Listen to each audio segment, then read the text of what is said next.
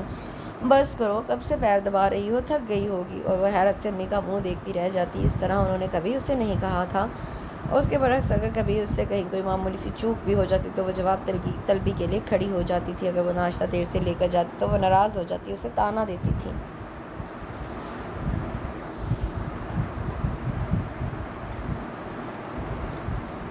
ہاں بیمار ماں سے تنگ آ گئی ہو، میرا وجود تو وبال جان لگتا ہے تمہیں، اور وہ انہیں منا کر ہار جاتی تھی۔ جب تک بابا زندہ تھے اس نے کبھی امی کی اپیا سے انتہائی محبت کو اتنا محسوس نہیں کیا تھا، کیونکہ بابا کی تو وہ لاڈلی تھی، مگر بابا امی کی طرح بچوں میں فرق نہیں رکھتے تھے۔ اگر وہ انہیں آنکھوں کا تارا تھی تو اپیا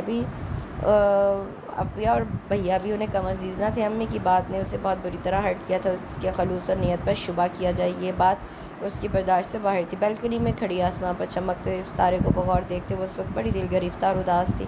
اس وقت اسے بابا بڑی شدت سے یاد آ رہے تھے۔ آپ شاید اپنے والد کو مس کر رہی ہیں۔ شہریار کی اس بات پر وہ بری طرح چونک گئی تھی۔ حیران مت ہوں، ابھی جب آپ خود کلامی کر رہی تھی تو میں نے آپ کی بات سن لی تھی، اس کی حیرت کے جواب میں وہ فوراً بولا تھا، اور اسی بات نے مجھے یہاں کھڑے رہنے پر مجبور کیا تھا۔ میرے پاپا بھی میرے بچپن ہی میں ہمیں چھوڑ گئے تھے، میں بھی انہیں آپ ہی کی طرح مس کرتا ہوں۔